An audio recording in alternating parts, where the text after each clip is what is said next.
Hey everyone! Today I'm going to be talking about 5 tips and tricks I learned in my time playing Kingdoms and Castles. And before we do, don't forget to like and subscribe, that would help me out greatly.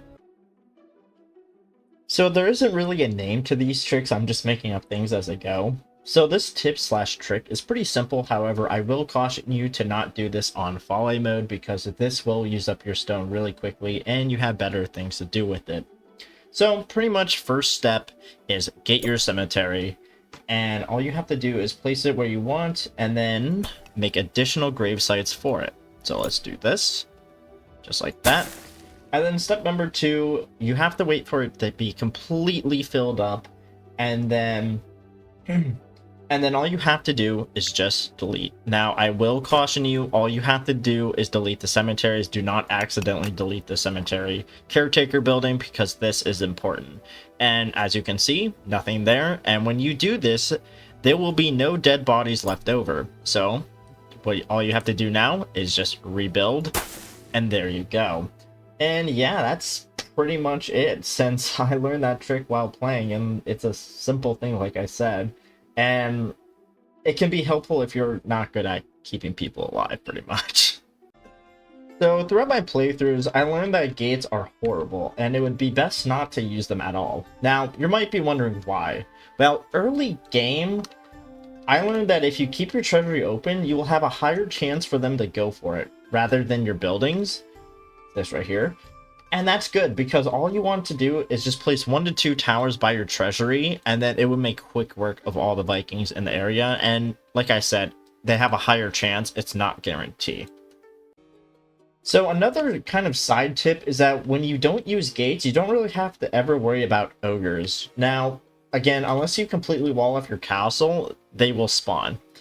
Now, it's a good method to use something like this, because I learned that moats pretty much does wonders slowing enemies down.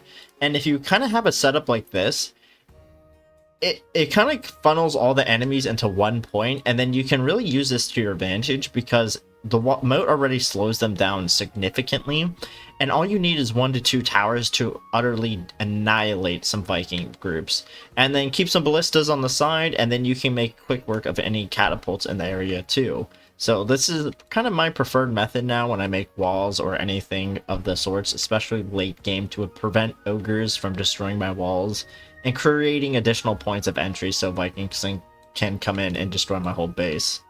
Now, we all have that struggle at times early game when it comes to money. However, I myself found a trick, which I later found out other people in the community do as well, and that is pretty much raising your taxes quickly and then lowering it back down. This trick is simple, however, it can go horribly wrong if you don't pay attention.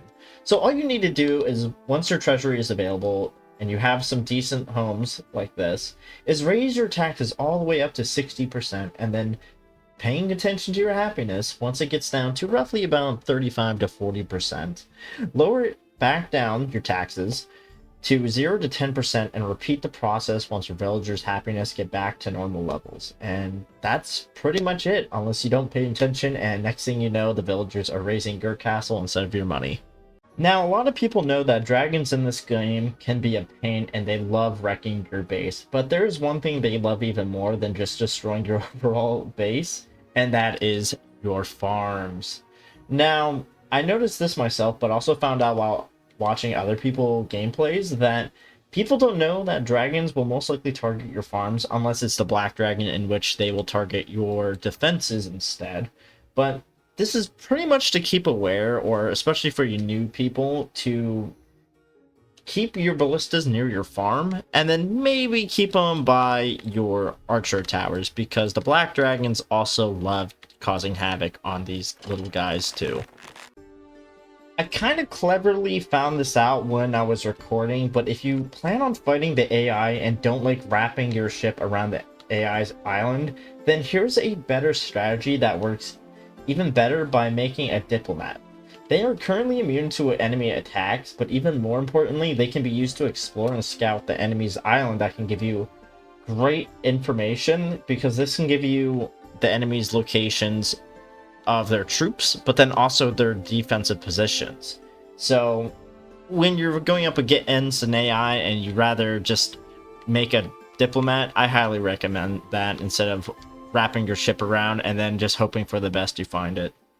So that's it, guys. Those were my 5 tips and tricks that I learned and also figured out that people normally don't really mention.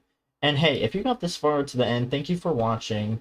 And this video was hinted at for a while, and I just finished a lot of my finals and kind of just said, screw it, here's a video. So here it is. And like I said, thank you again and have a good one.